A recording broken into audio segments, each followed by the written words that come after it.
With us, we have Blake Langley, who's in his 6th year of studies in naturopathic and Chinese medicine at the National University of Natural Medicine.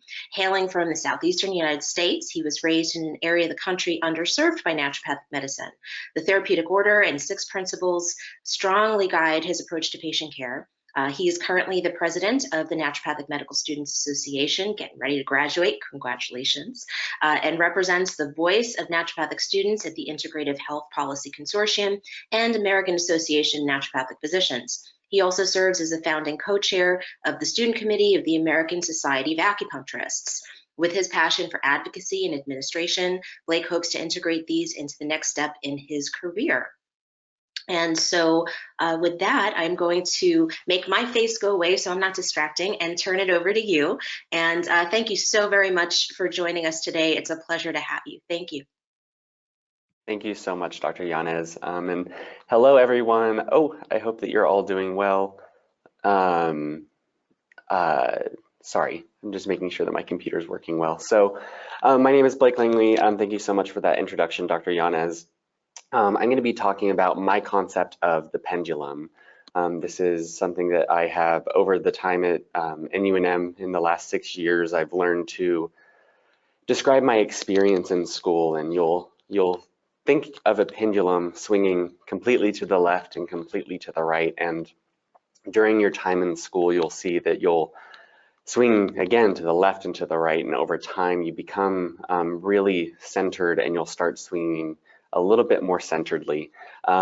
So keep thinking through that during this presentation, and think about where your center is going to be in the future. As we said, I'm incredibly passionate about student leadership, advocacy work, and just the amazing community that we get to build while in naturopathic medical school. So quick information about me beyond what was in my bio. Again, I'm from the southeast region of the United States. This is like Arkansas, Texas, Tennessee, Georgia, places where there are very few naturopathic doctors there currently. I got my associates quite early on while I was in high school, and then I got my bachelor's immediately after, and I was put into this place where they said, "Where are you going to go?" And I said, "Oh, I'm going to conventional medical school. That's what I've always thought." And I started to realize that there was something missing, and we'll talk about what those missing pieces are next. But when I found naturopathic medicine, everything popped right into place. So I ended up coming straight over to Portland, Oregon after living in the South pretty much my entire life. And everything changed then.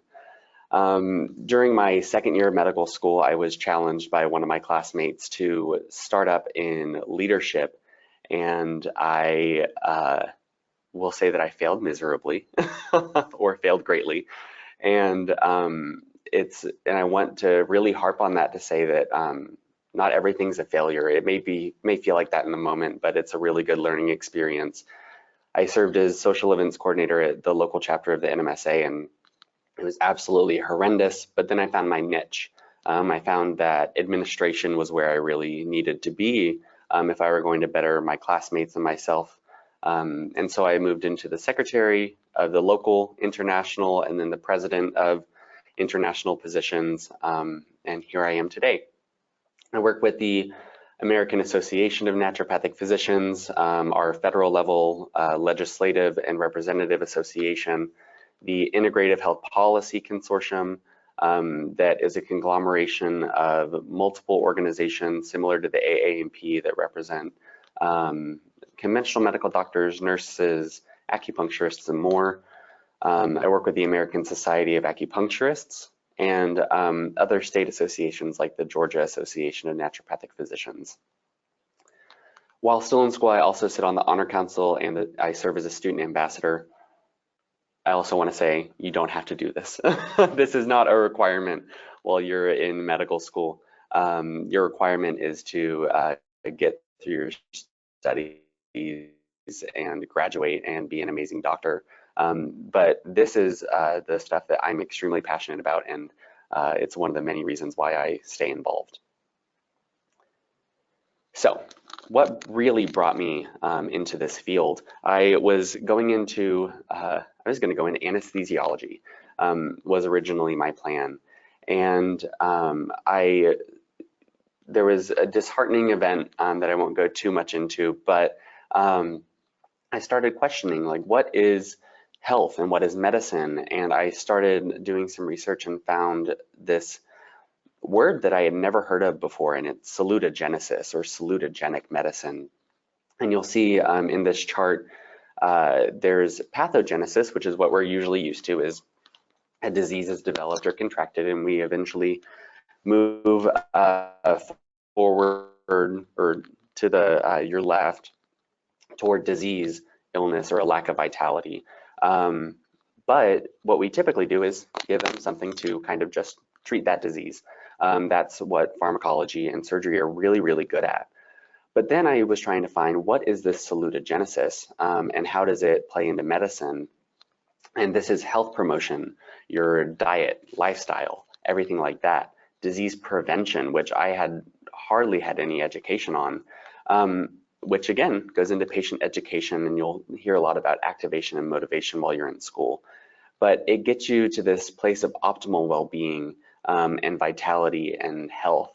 And I was really quite floored by this concept of salutogenesis, really making sure that we can engender patients getting healthy on their own. And so I was looking into, what is this holistic healthcare? How can I become a doctor of holistic medicine? And that doesn't exist. And naturopathic medicine quite literally fell into my lap during a genetics class in my junior year of university level studies. So I was doing more research into naturopathic medicine. It seemed like it was such an amazing fit. Like within the time span of 45 minutes, my entire life had changed. And I kept doing research, found out about whole person care, thinking about taking care of the patient from a physical level to a mental level, an emotional level, a spiritual level. And as I got into medical school, I will admit, I was one of probably 3 students in my class of 110 or so that had never seen a naturopathic doctor prior to entering medical school. I don't know if that's bad for me to say or not, but there weren't really any in my area. And so learning about everything was a really eye-opening experience. And so this concept of whole person care, not treating, I always went in and I said, I have acne, and they treat my acne, and then I have back pain, and they treat my back pain. But what I learned in medical school is naturopathic medicine doesn't look at a patient like they're a disease. They look at the patient as a whole. And it's really a beautiful concept that I'm so happy to be able to embody throughout my time here. And what I also loved is, part of the name of naturopathic or naturopathic medicine is nature. This medicine has an incredible dedication and root, pardon my pun, but root in nature. It was, I think, my first month of school, and I was put into a weekend philosophy retreat where I went out into the woods and camped with my professors, and we went on herb walks, and we learned about hydrotherapy. And I walked out of that weekend stressing out, of course, the whole time about not being able to study. But I walked out of that weekend feeling more healthy than I had in years. And I just reflected back. I was like, I thought this medical school thing was supposed to make me feel horrible. I was supposed to have huge black bags under my eyes after like the first 2 weeks of medical school, and I actually felt rejuvenated and inspired to keep going. And again, that was one of the places where I knew this is exactly where I'm supposed to be. And then finally, as we talked about a little bit earlier, is that I'm so passionate about leadership and advocacy, and this profession has the capacity for every single practitioner to be a torchbearer And this is, you'll learn quite a bit about the philosophy and history of naturopathic medicine in North America, and our connection to Benedict Luce, one of our founders. And every single generation of naturopathic doctors have made foundational shifts and changes. And Dr. Yanez is one of these people. Like, she's made this incredible, she's this incredible leader in our profession. And I aspire to be like that, like the other individuals who really lead our profession. And all of you, if this is in any way, if you want to help out a profession, you can be a torchbearer, or you can lead, again, foundational shifts. Like for me, I'm planning on going back to the South eventually, and I can be a torchbearer in the community of the patients in the South, where, you know, a diet change can go a long way. So yeah, that whenever it was about in my second year when I realized all of this, and that enlightenment just kept me going. It was really wonderful. So the patterns, what you'll experience in your first year is a little bit of what I had talked about. You'll be shocked, you'll be tired. I think that my analogy for my first 2 weeks in medical school was I learned my entire undergraduate education in the first 2 weeks. My brain was absolutely full. But then I learned it, took an exam, and then kind of squished my brain to open up a little bit more space, and then did it again, and I did it again. And then in my second year, I started getting in the swing of things. I started learning, oh, this is my best study habit. This is when I need to study in a group. This is how I learn best. And whenever I start to feel, you know, this amount of fatigue, if I start losing sleep, then I'm getting out of the swing of things. And so I learned to take care of myself a little bit better. But then, of course, over time, you're going to start experiencing a little bit of burnout. It's something that we've all experienced, probably in undergrad to some extent, or in our jobs, wherever you're coming from. And in your first year, you'll be that beautiful, perfect little red-tipped match. And then over time, and for some of us, it's by the end of second year, we have our, you know, extreme burnout. For me, it was last year. I mean, I burned out hard. And then it's a normal process, and I want to honor all of you and let yourself recognize that this is possibly going to be your future. The beautiful thing about this community in your school is that your classmates won't let you reach that end point. I've been pulled out many times from going in that direction from my classmates, because we're all in this together, and we're so close-knit that we want to make sure that everyone succeeds, because then whenever you graduate, and this is kind of how I'm feeling right now, from the ashes, the phoenix rises. I'm about to graduate in 8 days, which is crazy to me after being here for 6 years. But who's counting? Yeah, not counting at all. I don't know what you're talking about. And so, but I feel vital again. I feel like I have truly processed everything over the last 6 years to a point where I can graduate confident and happy and willing to continue on the work that needs to get done. So even though burnout is a real thing, just know that, again, you will be reborn by the time that you graduate, because then you'll be a practicing physician with the tools and confidence to make a difference in your patients' lives. Coming to that realization, really, as I was making this presentation, I was like, wow, I can breathe again. And so it's a really wonderful thing. So again, this is something that you'll definitely experience while you're in school. Just giving you fair warning, is you'll experience this unconscious incompetence. You'll walk into school and be like, I literally don't know what I don't know. There's so much out there that I can't even conceive all the amount that I don't know.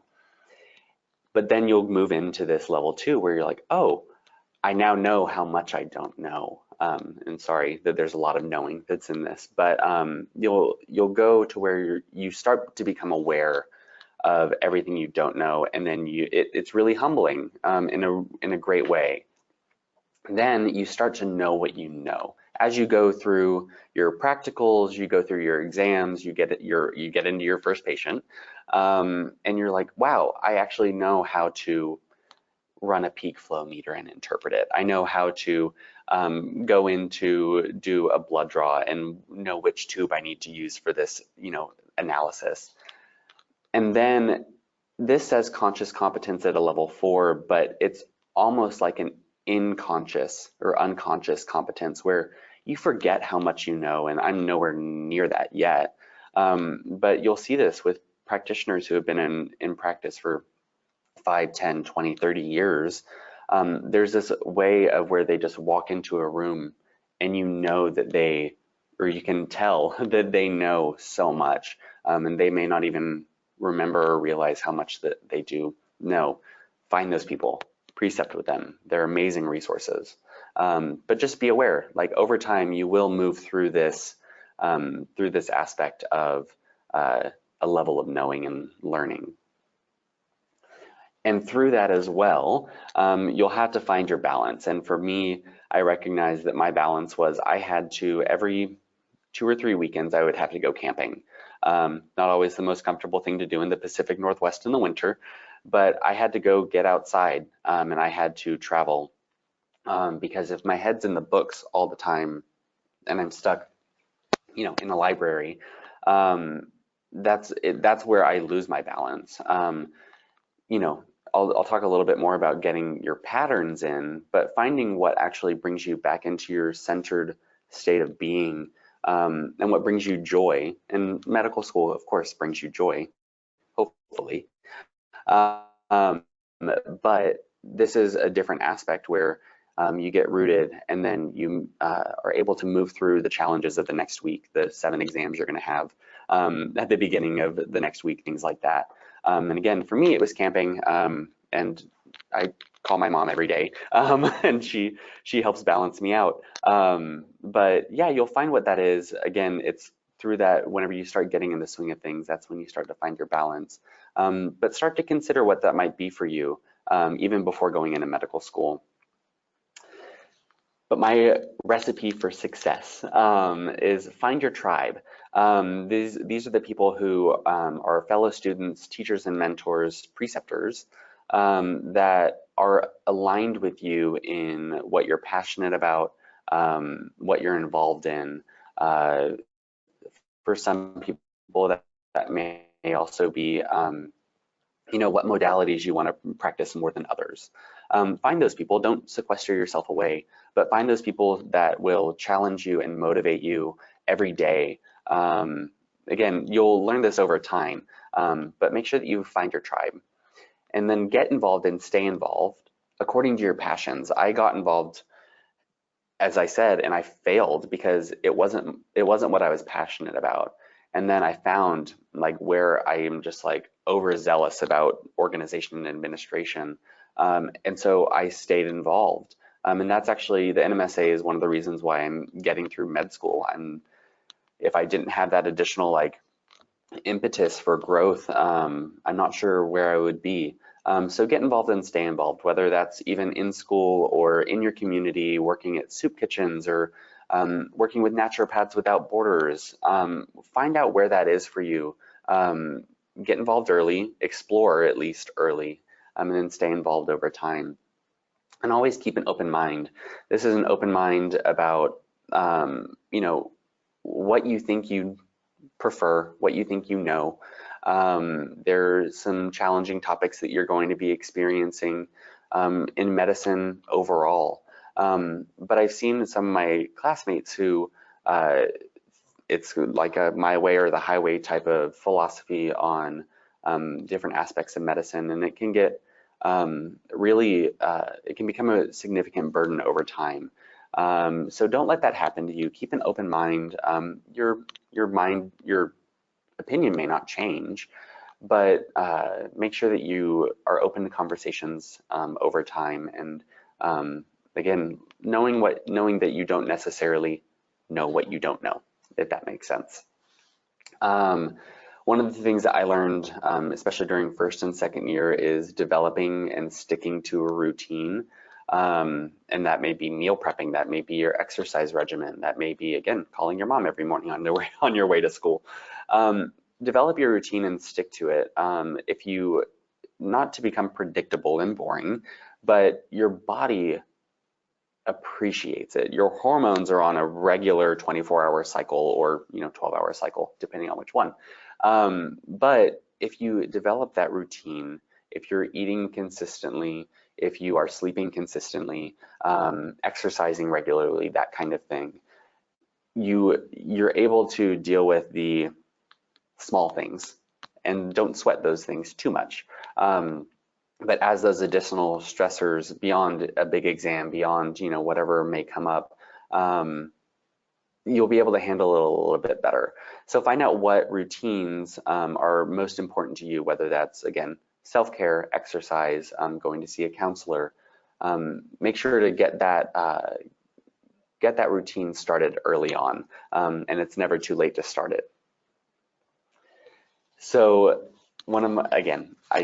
this slide just makes me happy by seeing these words. The philosophy of naturopathic medicine, we'll talk a little bit about it here in a bit, but the 6 principles of naturopathic medicine, especially the healing power of nature, the vis medicatrix naturae, it's the most beautiful concept of talking about health that I've ever found.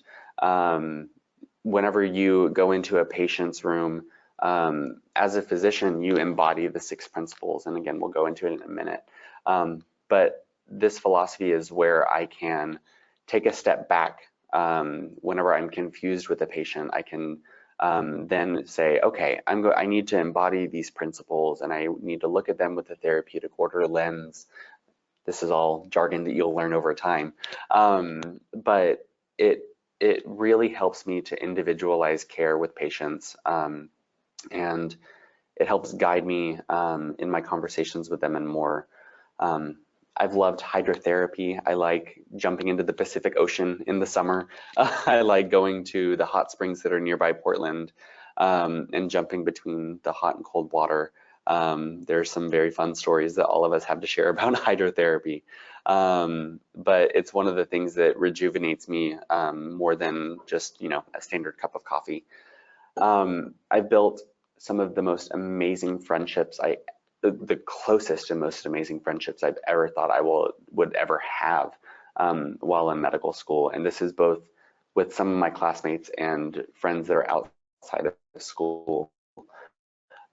You share a lot of struggle and strife, and you'll experience failure with them and success, and it builds up this amazing relationship that I may be moving way out east, and whenever I didn't expect necessarily to do so, but I know that my friendships won't fizzle out. And I love seeing my patients, and whenever my patients leave and they feel like they need to give me a hug because they haven't felt better in years, I mean, that warms my heart and soul.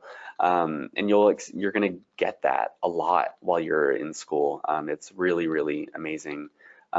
This community building, both within the school, within the profession as a whole, and then even outside within our patient bases.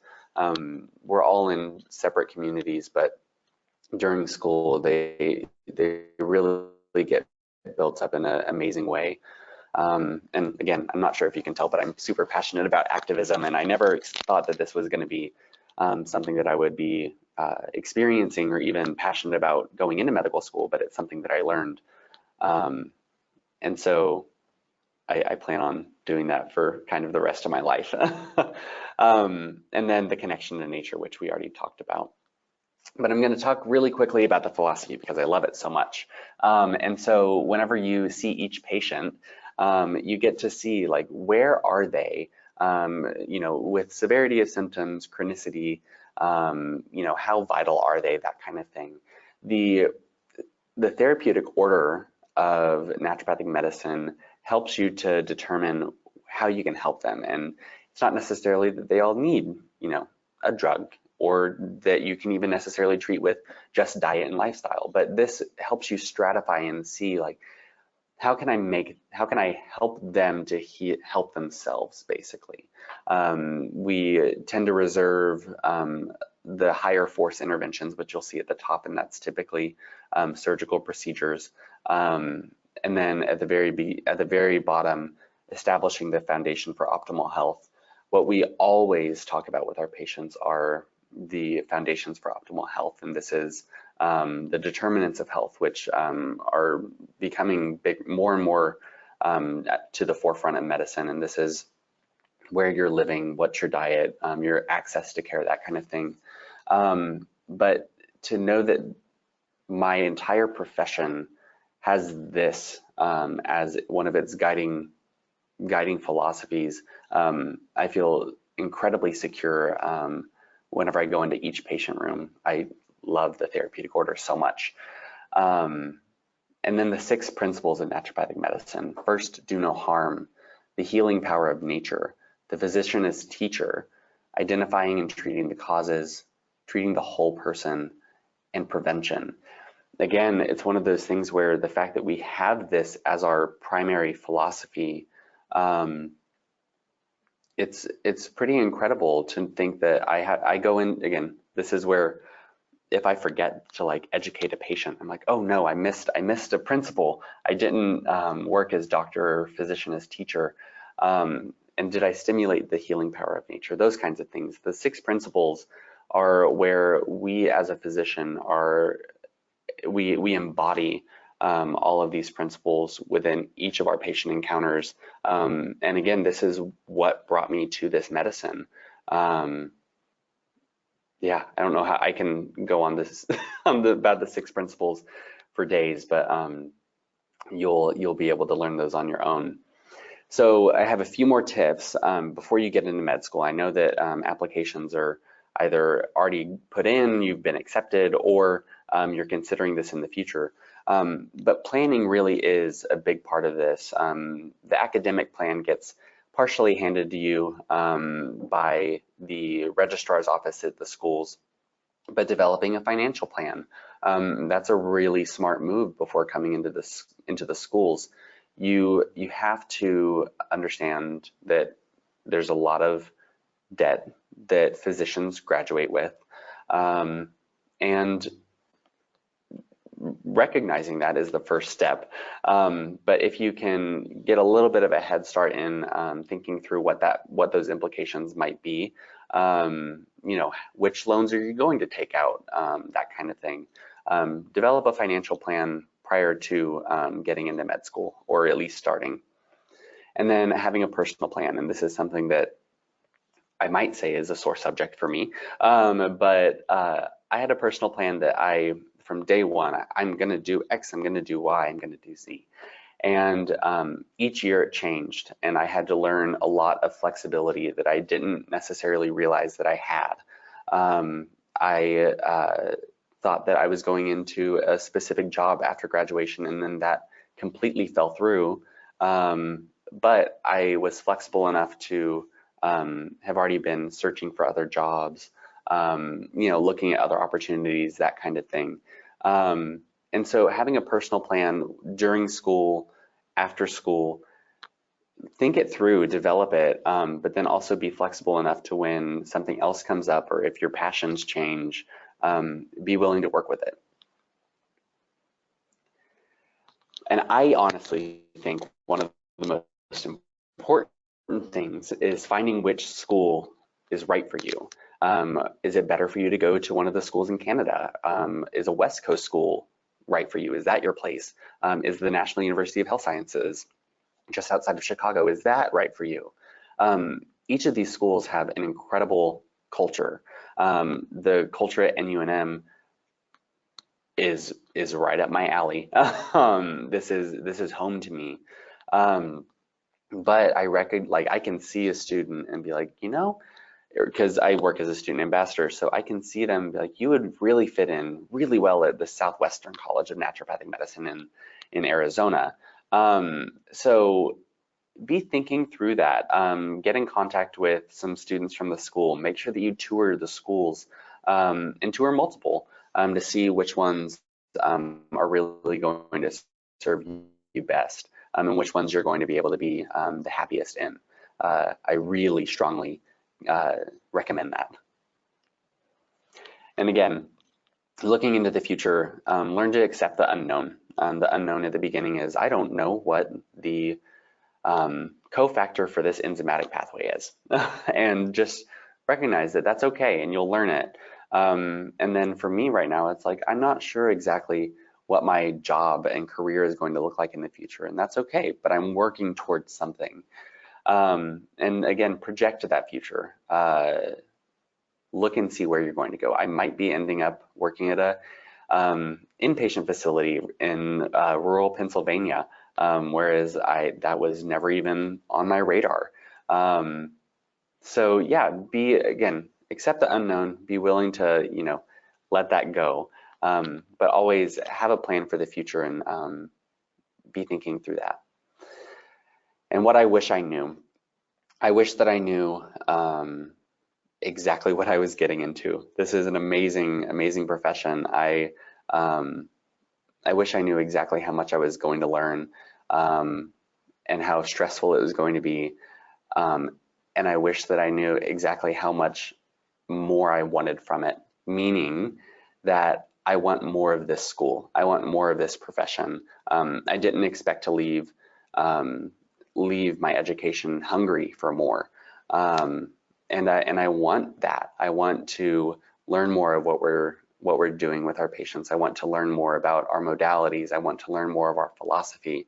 And again, I thought that, they fill your cup and then they send you off. And my cup grew over the last 6 years to where it's like, there's more that I need and want. And so I wish I knew that. I wish that I knew that I was just going to be hungrier and hungrier over time. So this is my contact information. From my knowledge, you'll be provided this. You can take a screenshot of this now if you want to connect with me in any way. But this will be on the presentation after. One of the final things I wanted to talk about is NMSA stuff. So I am NMSA President. I work with the 9 chapters throughout North America. And we have our annual conference this August, the 15th through the 17th at the Oregon Convention Center. We are co-locating our conference with the American Association of Naturopathic Physicians. And we have our conference social hours, our cup competition, which you'll see down in the bottom left, which is essentially kind of like a Jeopardy style board exam question asking session. And it's really amazing. You'll see each of the chapters from each of the schools competing. But feel free to join, especially if you're already accepted into med school at one of our institutions. Our theme is going to be strange, rare, and peculiar. We'd love to see you there. If you have more questions about that, hop on our website, give me a shout. I'd love to answer some of your questions on that. And I think this is yours, Dr. Yanis. Fabulous. Thank you so much. Before I move into the AANMC events, I just want to say thank you and a second plug for the NMSA conference. These guys are so amazing and so inspiring. And, if you are thinking about this as a potential, and the NMSA conference, by the way, is co-located with the American Association of Naturopathic Physicians conference too. And so if you're even, considering this at all curious, this is a great way to mingle, to see what ND medicine really is about, hear from some of the leaders in the profession. And it's just a fabulous opportunity. So I highly recommend, if you have the means and you're at all able to get to the Pacific Northwest Thursday, August 15th, try and do it. So with that, we'll go back to my slide. So next month, we have a recent graduate, Dr. Radley Ramden, who is a veteran, U.S. veteran, and will be presenting on post-traumatic stress disorder and how the 6 principles of naturopathic medicine relate to this, both with veterans as well as with folks who've experienced trauma. And so that is a really great talk that we're excited about. And then the following month, we have the president of the Naturopathic Oncology Association presenting on the role of naturopathic medicine in cancer care. And so there's some great webinars. And as well, if you've missed a past webinar or you just kind of want to search through, we archive all of them. So we have many years of past archives. If there are specific topics that you're curious about, whether it's career changers or pediatrics or women's medicine, we have topics on all of those. So please feel free to kind of jumble around in YouTube and find some of our past webinars in there. So with that, I'm going to start taking some questions. Blake, you have inspired a lot of questions, so we're going to have to move through a fair amount of these. So I think, you know, during the course of your speaking, you covered a lot of these, and you talked about why you chose NUNM specifically and how personal that is of an experience for people. We always tell folks there's no one best school, but there's a best school for you. And that process of finding it, but navigating the application process. Can you speak maybe to what you've seen folks in preparing to be a good applicant and how you choose the school that's right for you? Yeah, that's, I have to think back 6 years. I'll first answer what school was right for me. So I looked into first areas of the country that I was willing to live in. And that's a huge determinant. And so I looked West Coast. So I was looking at Bastyr, California had just opened. Bastyr, Washington, and NUNM were up in the Pacific Northwest. And so I toured NUNM and Bastyr, and both seemed amazing. And I interviewed at Bastyr, California, but I actually wanted to do the ND and a acupuncture degree at the same time, which if you're at Bastyr, California, you can work with a different institution down there. But I wanted to get the degrees from the same school. So NUNM or Bastyr, Washington were my top choices, but within Portland, it was a little bit more affordable to live in at that time. The school was more centrally located into a city. The clinics were closer by, and I can be at the coast in an hour and a half. I can be skiing on a mountain in an hour and a half. I can be in high desert in 3 hours. And I can be in Canada in 6, in California in 6. So Portland and NUNM were the exact right fit for me. But each of the schools has an incredible different location. I mean, if you're in California, you get to be close to a beach that you can swim in a little bit more more readily than the Pacific Northwest. So that's what brought me to NUNM, at least, talking about location, and the community and individuals here really fit quite well with me. But for applications, looking and seeing what is going to be, like, what makes you a good applicant.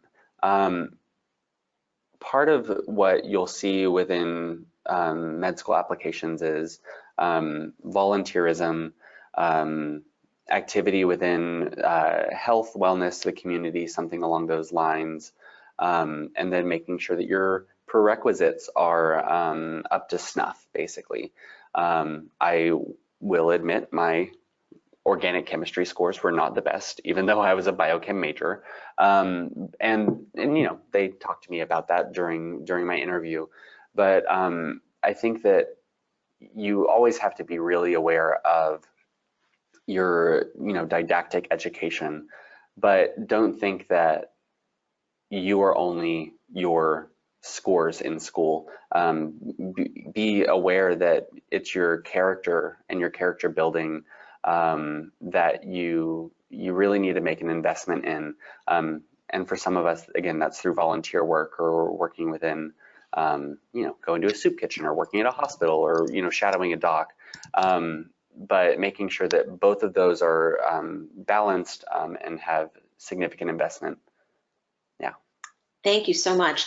Can you share a little bit about how your postgraduate plans and what you see students as far as like what are the career options, where do folks go, what yourself, but also your classmates. Like we at AANMC get a lot of questions about the career opportunities, what folks can do afterwards, and we also just finished up the match and residencies, and so I'm happy to talk about that offline with some of you if you have questions about residencies. But can you share a little bit about mentorship and how folks end up getting where they're going to go?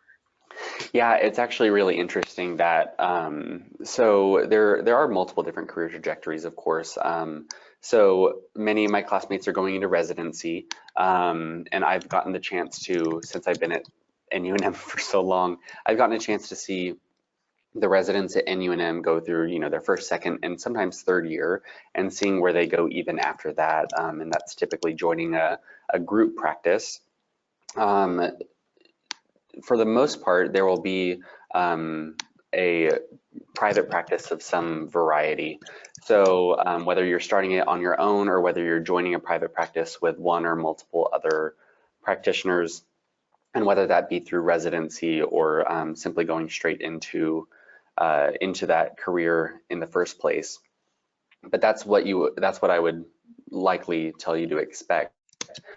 I do have classmates that have purchased practices from their mentors. So many of the mentors who are retiring either in the future, they'll start to transition over their patients to a new grad, and they'll be able to own the building, the practice, the patient charts, that kind of stuff. That's another way that you can go about it. Then for me, I had anticipated residency, but I actually got a really cool job opportunity where I may be working partially in administration, but in this rehab facility using acupuncture and naturopathic techniques to help with substance use disorder. I'm really excited about it, but we have the opportunity to also build this up to where in the future we could be a contracting company with multiple hospital groups to where we can actually bring in acupuncturists and naturopathic doctors and then send them over to other hospitals or inpatient facilities, whatever that looks like in the future. But yeah, so residency is an option, joining a practice, building your own practice. That's what a lot of classmates do as well. Buying a practice that's already been up and running for a while, or being presented with an incredible job opportunity that you don't anticipate necessarily. Awesome. Can you speak, obviously you talked a bit about debt and financing. Can you talk a little bit about, we always, and this is another question we get, debt is very serious. We don't downplay that at all. And there are a lot of different ways of financing the degree, and how you balance the full-time medical student or medical student course load with funds and student loans and all of that. Yeah. So during my first 2 years of medical school, I actually did maintain a job where I was working about 20 hours a week. I don't necessarily recommend that. So did I. It's tough. Yeah, it was kind of horrible. But I have classmates that have dropped down to, and don't take that the wrong way, but they have extended their time in school to where they're not on a 4-year track to graduate. They are actually on a 5-year track. And for people who have children, for people who want to maintain a job, some people maintain a job because it's, they're working as a front desk staffer at a clinic that they know that they're going to be working at in the future, that kind of thing. It's a way to make some income a little bit. But student loans are for the most part, going to be absolutely required. I ended up started taking out Grad Plus loans as the cost of living started changing in Portland a bit. I had to start taking out Grad Plus loans because I wasn't working anymore either. And so in order to pay for rent and food and all that kind of stuff, I did end up taking out Grad Plus loans, but it depends on what you can handle. Some people have this amazing resiliency to go through a 4-year track in school, working, 25 hours a week, working nights, working as a scribe, whatever that is. And then they graduate and they're still happy and healthy, and they have, a little bit less debt. But you just need to be smart with your finances, finding somewhere that is affordable, but still a healthy environment for you to live in. If you live in a city where you have family, consider having that that expense lessened by living with them, that kind of thing. Let them feed you. Let them feed you, yes. And then also be thinking you will qualify for federal work study scholarships. And so they basically make you work for the school or for whatever it turns out to be over time, and so you can earn a little bit more of your work study loan, or like your federal loan, back through that work study payment plan. And then occasionally that also qualifies you for food benefits, to where you can get an additional subsidy on top of your loans for monthly food costs. Thank you so much. Yeah, I think, ultimately the finance piece is a very important one, and I like your comment about living frugally.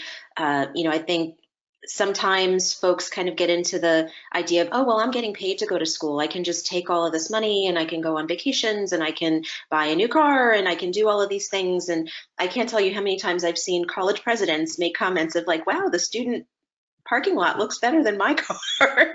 and so I think that the comment about, living frugally, I'm not saying you got to eat top ramen every night, but it's, no top ramen. No, I just watched a video of them using top ramen as spackle for furniture. So no top ramen, but really, but as far as, just living frugally, living on the means of a college student and not as if you're a doctor 5 years out. And so I think that's just a really important thing to keep in consideration.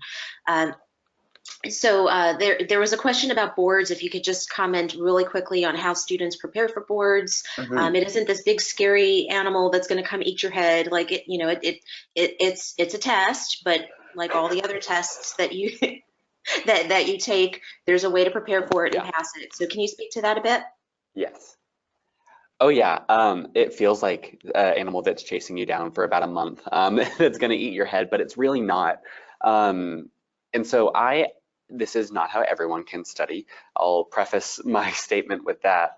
But I actually went camping for 2.5 weeks when I was studying for board exams. I had accumulated enough video resources, recording resources, to where I went on a road trip up to like Glacier National Park and through Washington, the Olympics, Mount Rainier, and I camped for 2.5 weeks alone, and I listened to recordings in the car. I sat in my tent and hammock during parts of the day, or by a river, and I read my books, and that was my first round of board exams, and I passed.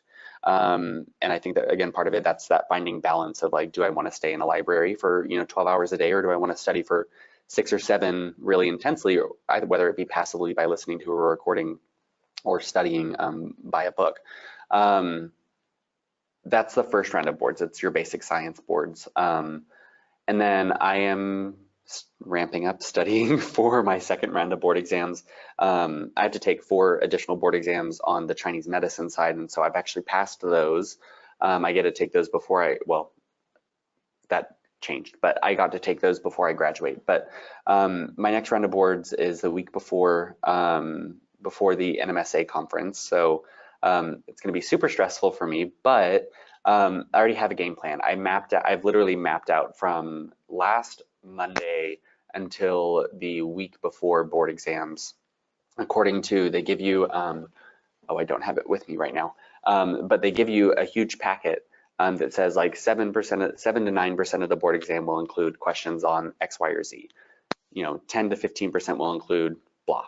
And so I took however many hours I was going to study each day and worked backward, saying, I'm going to study these resources first, do video lectures, then I'm going to do readings, and then I'm going to do flashcards.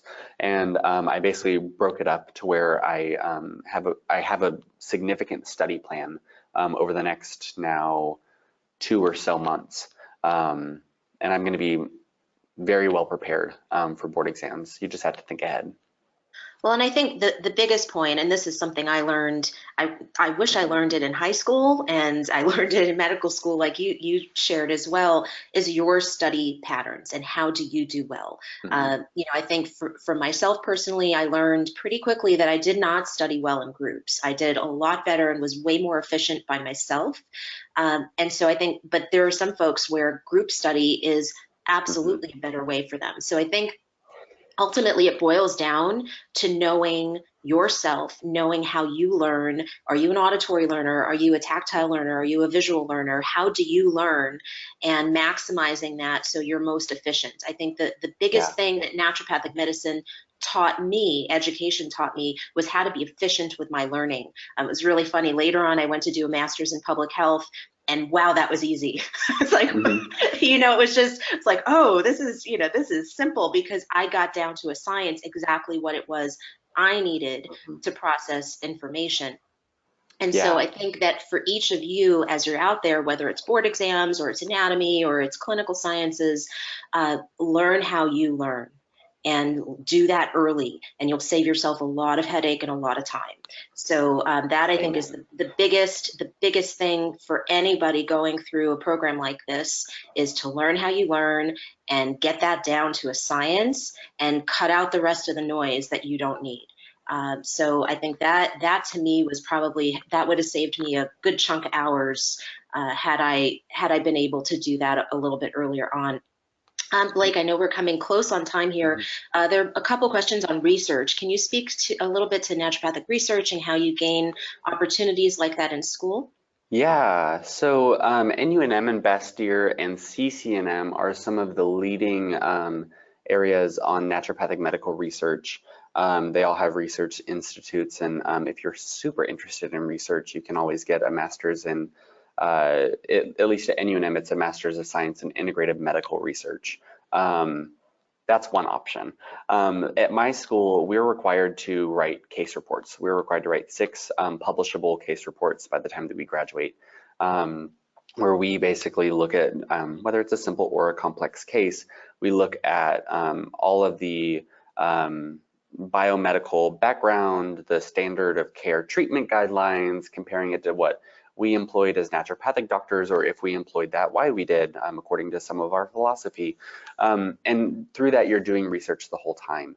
That's one of the main ways that it's really supported, but every single one of most of your classes that you're going to be in, like your case presentation classes, as well as on shift, you're expected to do quite a bit of research and look through all of your resources that are provided by your school's library, that kind of thing. But if you're really passionate about research, additionally, quick plug for the NMSA, we do offer an annual research fellowship where it's a $5,000 basically grant to help supplement your research, your study, if you're doing a clinical study or you know, need a cell line to purchase, or however you're really looking at what the research is, you can apply for this grant and it can help supplement that funding on top of what you're doing in school. So yeah, it depends a little bit on the schools as well. Not all of them require that amount of case papers. Yeah, but at all of the schools, though, you'll be able to find research opportunities. I know SCNM has just gotten a pretty big grant for creating an in-house herb laboratory. So there are all sorts of research opportunities. Again, I think, you know, find out what it is you're trying to get out of this investment in your career and what location is going to be best to deliver on that. So there was one question on licensure and, you know, kind of finding, how do you find where in the country, in the US or Canada, to practice? I'll just add really quickly that I've practiced in both licensed states and pre-licensed states. And, I think it really is going into wherever you're going with an open mindset and understanding what the culture is, what the laws are, what the scope of practice is for naturopathic doctors within those locations. AANMC has a resource for licensure on our website. So if you go to AANMC/licensure, you'll find all of the regulated states as well as state associations and where you can go for more information. We're happy to also, Blake, if you throw up my contact information at the very end, if folks have additional questions, feel free. We're happy to always respond to emails or phone calls about anything that you may have as you're kind of coming up through questions. And I always call it the hand on the doorknob. It's like right as you're about to leave, oh wait, I've got this question. So if there's any additional ones that we haven't covered today, feel free to email or call us. But with Licensure Pennsylvania, as you're going to, is recently regulated, and I know they're working on the scope of practice and the regulations right now. And in pre-licensed states, there are going to be different things that you can do as an ND, or sometimes folks will choose to get a dual degree like Blake has with acupuncture, so that you have the ability to be a licensed provider in that state. But again, the state associations, if you're choosing to go somewhere that is pre-regulated, definitely reach out to those folks that are currently in the state. I don't know if you want to add anything there. Yeah, that's one of the reasons why why I've been so involved the last 3 years with the Georgia Association of Naturopathic Physicians, just helping them work through, like, if you're developing a bill, for scope, or if you're pushing for scope expansion, get with those state associations and work with them to whatever capacity you can. I work both on a state level and federally with the AANP. I'm going to be in DC in June, lobbying or advocating for the naturopathic profession for a full day on the Hill. So thinking about how, if you're not only wanting to protect yourself and think ahead, but if you're wanting to actually support the state in getting regulated or licensed, there are ways to do that while you're still in school too. Fabulous. So there's one question here, and I know we're just about at time, regarding residencies. And if you're interested in a residency, what is the process? And I just threw up the link to the AANMC's residency page. We have just recently automated the residency application process. And so what I would recommend for students who are considering residencies is sign up, see the sites early on that are up for residency that year, and maybe think about precepting at some of those locations. If you're truly interested in residency, that is one option. Another option is networking and creating a site for yourself. But ultimately, I know, Blake, you just went through the process and then found a job and kind of backed out of that. But if you could speak a little bit to what some of the students you've seen successfully for preparing for residencies and match, what they do. Yeah, I want to really harp on what you've already said about precepting. So during your time in school, you're going to be expected to have anywhere between 100 and 240 hours of preceptorship, where you're going to be shadowing with a physician.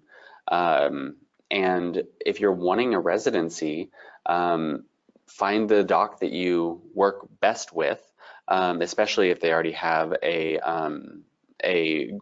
residency position created.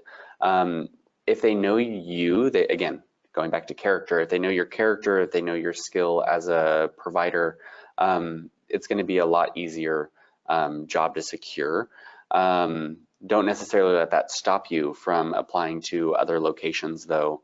But make sure that whenever you're applying for a residency, this is something that a lot of my classmates experienced, that they were like, well, I just wanted a residency. And you need to go into it with the intention of, I want a residency where not only I benefit because this is how I want to practice, but I want to benefit that patient population.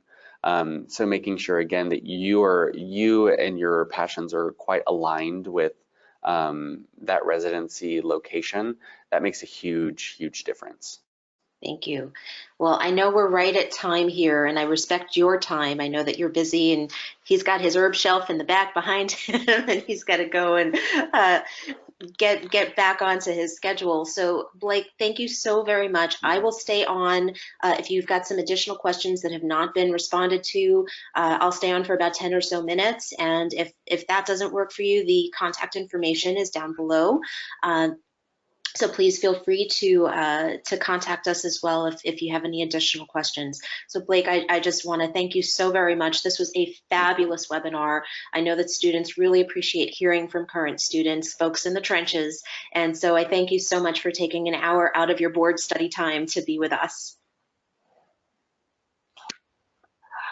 Of course, yes. And I have to go preview and go to clinic. So Awesome. Hope that you all have a wonderful rest of your day. Thank you so very much. Okay, so I've got a few more questions here. There was one question regarding how many hours per day folks are in class, and that is very much going to vary depending on your course of study. I know when I was a student, and we're going back a little bit of time, but the coursework was a full day typically, and so there are some hybrid courses now where you can take courses partially online, partially in class, but typically you're working a full 8 to 5-ish day, whether it's class time or clinic time and studying, if not more than that. So it is a very full-time program. I hope that answers your question. Let's see here. What does pre-licensed mean?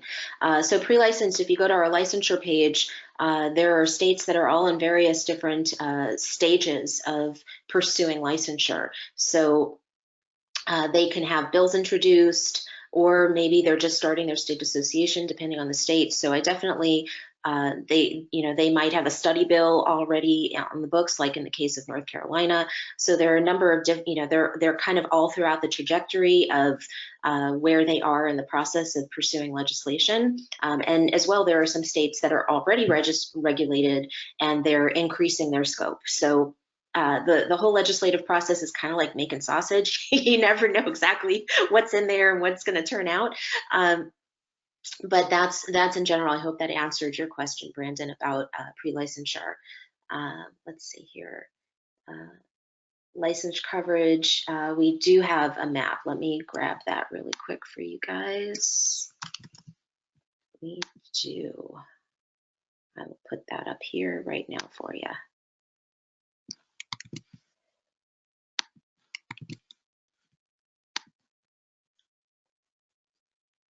That answers that. You're welcome, Brandon. So the career and scope of practice options, I'll put up a link for that as well. Career paths for naturopathic medicine. So we have a link regarding the career paths. But there are many different types of ways that you can use your ND degree. And I think that's one of the things that I love so much about naturopathic medicine is you can use this degree in so many different ways, either clinically, and a good chunk of our grads use them clinically in many different types of practice settings. So whether it's interdisciplinary or standalone ND practice, working alongside other professionals, or administrative, teaching, writing, consulting with business practices. We've got a few NDs who have started tech startups. Like there's so many things that you can do with this degree.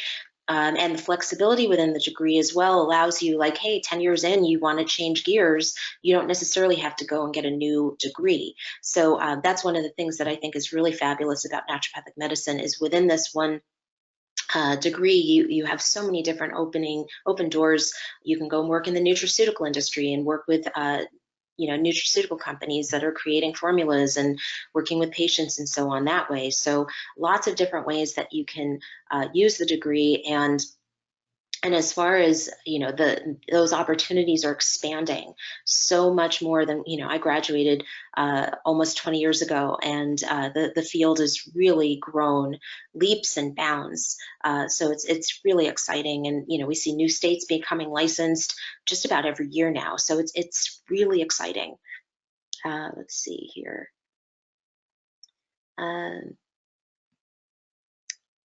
Are there students, ND students who have children? What's the best approach for students with families? Yeah. We used to joke that there was something in the water in ND school that made people have babies. There were a lot of ND babies born in my class. And I think, you know, it is challenging. And there are also folks who come into the ND program already having established families. You will find it's a rigorous program, and you need to for sure have your, you know, your plan in place for childcare and, you know, helping, you know, take care of your children and whatever that is for you. But folks absolutely do it. I think if anything, you'll find a supportive environment in the case of many of the schools, if not all of the schools, for you know, understanding that you are a parent as well as a student and what that takes.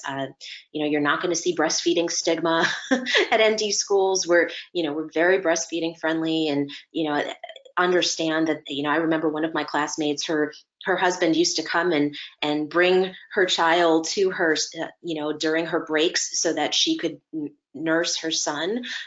So I think, you know, you will find that, you know, we're understanding that we're whole people, and as part of that, we've got families and obligations. So I hope that answers that for you.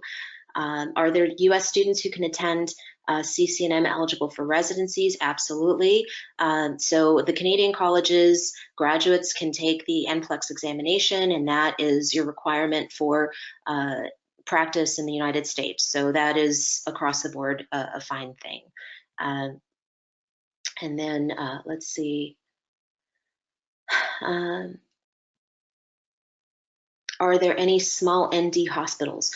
So Brandon, there are not specifically naturopathic hospitals at this time, but NDs can and do work to some degree in hospital settings.